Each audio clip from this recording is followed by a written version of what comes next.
Ya Allah Bapa, kami siap untuk mendengarkan Engkau berfirman. Terangi hati dan batin kami, berikan pengertian pemahaman yang benar, supaya kami oleh karenanya ditolong dipimpin oleh Allah Roh Kudus untuk hidup benar, hidup menyukakan hati-Mu, mempermuliakan nama-Mu di dalam Kristus Yesus Tuhan. Pakai hamba-Mu sebagai saluran berkat-Mu. Kami siap, berfirmanlah dalam nama Tuhan Yesus. Haleluya, amin. Lewat kebenaran firman Tuhan, Mazmur 139 ayat 1 sampai 6, saya memberikan judul khotbah saya, respon atas kemahatauan Tuhan Allah. Respon atas kemahatauan Tuhan Allah. Nah, kita berbicara tentang pribadi Tuhan Allah di dalam karakternya, di dalam sifatnya yang adalah maha tahu. Tahu itu berarti mengerti tentang sesuatu. Tetapi maha tahu itu artinya apa? Allah adalah pribadi yang mengetahui, memahami, mengenal ciptaannya, segala sesuatu dengan sempurna. Kalau dikatakan dengan sempurna, artinya tidak ada pengetahuan, pemahaman yang keliru, yang salah. Semuanya lengkap dan benar, tidak ada yang salah. Nah, kalau dibandingkan dengan kita, mungkin ada di antara manusia yang memiliki pengetahuan yang luas, yang pintar, tapi manusia hanya terbatas untuk mengetahui, mengerti, memahami hal-hal tertentu saja. Di luar itu, kalau Tuhan tidak memberikannya, dia tidak akan mengerti, dia tidak akan tahu, dia tidak akan mengenal dengan benar. Kita memiliki kemampuan yang terbatas untuk melihat manusia, bahkan itu anak kita sendiri, darah kita sendiri, suami kita sendiri, istri kita sendiri. Kita tidak bisa memantau anak kita, mau di Jakarta, di Irian Jaya, Papua sana. Tuhan tahu, Tuhan mengerti, Tuhan melihat, tidak ada yang tersembunyi.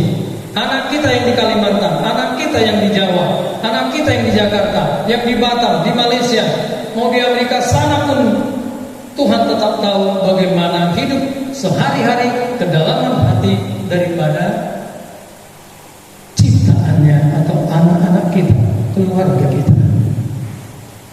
Tuhan, Engkau menyelidiki dan mengenal aku. Engkau mengetahui kalau aku duduk atau berdiri. Engkau mengerti pikiranku dari jauh. Nah, perhatikan, khususnya ayat yang pertama, ini menunjukkan bahwa Allah mengerti, mengetahui, mengenal kita dengan sempurna. Tidak ada satupun yang luput.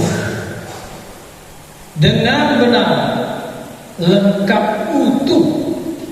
Nah, kemudian perhatikan yang kedua. Engkau mengetahui kalau aku duduk atau berdiri. Engkau mengerti pikiranku dari jauh. Engkau memeriksa aku kalau aku berjalan atau berbaring. Segala jalanku kau maklumi. Sebab sebelum lidahku mengeluarkan perkataan, sungguh semuanya telah kau ketahui, ya Tuhan. Nah, berhubungan dengan kemahatauan Tuhan Allah, yang kedua, selain Tuhan mengetahui, memahami segala sesuatu ya dengan sempurna, baik hidup kita, semua kejadian-kejadian yang ada di dunia ini, dan ciptaannya yang lain, semua yang telah diciptakannya, Tuhan Allah berkata di tempat ini, secara khusus Dia mengerti apa yang ada di dalam hati kita, di dalam pikiran kita. Yang kedua, Dia mengerti apa dan bagaimana kita bertindak, melakukan segala sesuatu ketika orang lain tidak melihatnya.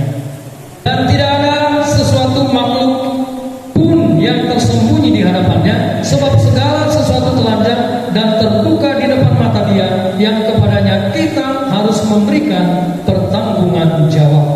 Nah, perhatikan, di hadapan Tuhan tidak ada yang tersembunyi. Amin, sudah jelas ya. Kemahatauan Allah harus membawa kita ke dalam sebuah pemahaman, kesadaran kalau kita punya Tuhan Allah yang Maha Tahu, yang mengerti segala apa yang ada di dalam hati, pikiran, perasaan, keinginan, rancangan-rancangan kita, tindakan-tindakan kita, Dia tahu. Nah, kalau kita melihat dan menyadari kemahatauan Allah, sesungguhnya bagaimana respon kita? Respon yang benar yang seharusnya kita lakukan seperti apa, Ma'ina? Jemaat Tuhan yang terkasih, mari saya ingin menunjukkan kepada kita respon atas kemahatauan Tuhan Allah.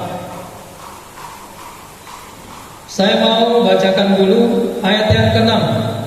Terlalu ajaib bagiku pengetahuan itu, terlalu tinggi, tidak sanggup aku mencapainya. Kemudian ayat 17. Dan bagiku betapa sulitnya pikiranmu ya Allah, betapa besar jumlahnya. Nah, dari kebenaran firman Tuhan ini, saya menyampaikan satu poin. Kalau kita mengerti, mengenal, sudah mengerti, kita baca firman Tuhan bahwa Allah adalah pribadi yang Maha Tahu, mengetahui segalanya dengan utuh, lengkap, sempurna, tanpa salah, maka respon kita yang seharusnya adalah kagum dan hormat kepada Tuhan Allah yang Maha Tahu. Ada rasa takut yang kudus yang kita sampaikan kepada Allah. Saya berharap ketika kita beribadah, memang kita serius benar-benar mengarahkan hati pikiran kita kepada Tuhan, mendengarkan khotbah. Mari kita bangun. Ketika kita beribadah, beribadahlah kita. Memuji Tuhan, pujilah Tuhan dengan segenap hati, segenap kekuatan kita. Ketika firman disampaikan, dengarlah dengan baik. Supaya apa? Supaya kita mendapatkan manfaat yang memberkati dan mengubah kita. Yang kedua, kalau kita sudah tahu kita punya Allah yang Maha Tahu, harusnya kita masuk ke dalam kesadaran untuk apa? Bergantung sepenuhnya kepada Tuhan Allah dan senantiasa merendahkan diri untuk apa? Meminta bimbingannya, meminta petunjuknya, pertolongannya supaya kita dilancarkan jalan, kegiatan dan segala harapan usaha-usaha kita. Mari kita melihat Mazmur 139 ayat yang terakhir, 23-24. Kita baca bersama 1-2 ya. Selidikilah aku ya Allah dan kenallah hatiku, ujilah aku dan kenallah pikiran-pikiranku. Lihatlah apakah jalanku serong dan tuntunlah aku di jalan yang kekal. Maksudnya apa? Raja Daud berkata, selidikilah aku ya Allah dan kenallah hatiku, ujilah aku dan kenallah pikiran-pikiranku. Lihatlah apakah jalanku serong, tuntunlah aku ke jalan yang kekal.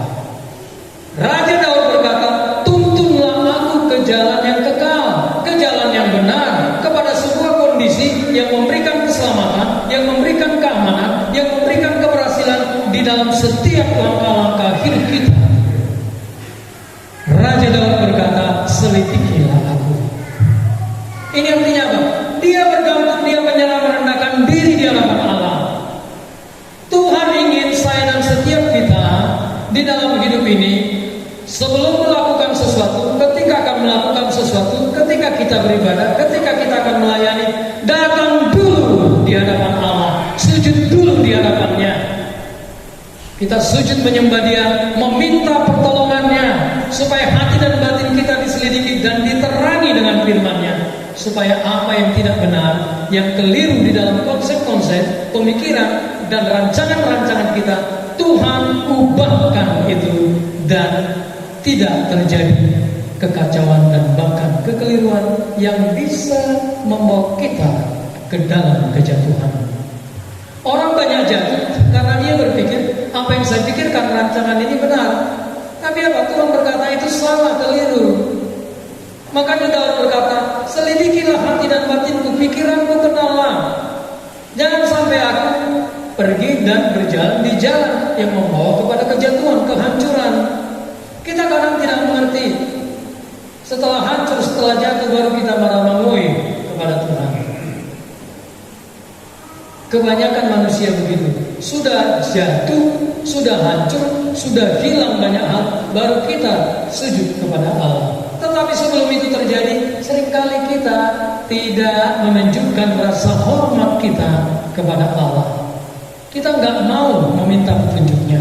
Kita nggak mau bersandar kepada Allah. Kita nggak mau merendahkan diri. Karena kita berpikir, nungawotoi, nggak sering ulang, amat doi. Menurut kita. Tapi kalau Tuhan, Dia mengerti sesungguhnya. Dan Tuhan tidak menginginkan kita jatuh, hancur di dalam hidup ini. Itulah sebabnya seringkali Dia mencegah kita. Itulah sebabnya seringkali Dia menegur kita. Itulah sebabnya seringkali Tuhan membuat sesuatu yang kita anggap benar, yang kita rancangkan itu digagalkan Allah, supaya kita tidak hancur di dalamnya. Yang selanjutnya secara singkat, kita perlu hidup jujur di hadapan Tuhan. Kita perlu membangun kejujuran di dalam hidup ini. Kita perlu jujur, ya.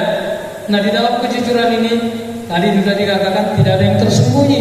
Kita nanti suatu saat akan mempertanggungjawabkan perkataan kita, pekerjaan kita, apa yang kita lakukan.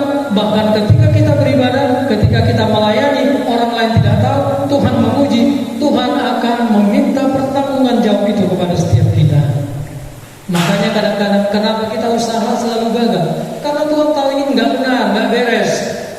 Ini akan menghancurkan dirinya dan membuat dia jauh dari Tuhan. Seringkali Tuhan gagalkan untuk sesuatu ke depan yang lebih baik. Ya Allah Bapa, sempurnakanlah kebenaran firman ini, bahwa kami semua umat ini untuk menjadi orang-orang yang hidup benar, menyukakan hati-Mu, dan di dalam kekuatan dan pertolongan Roh Kudus memasyurkan nama-Mu, nama di atas segala nama, Yesus Kristus Tuhan Allah yang hidup. Terima kasih Bapa, dalam nama Tuhan Yesus, haleluya.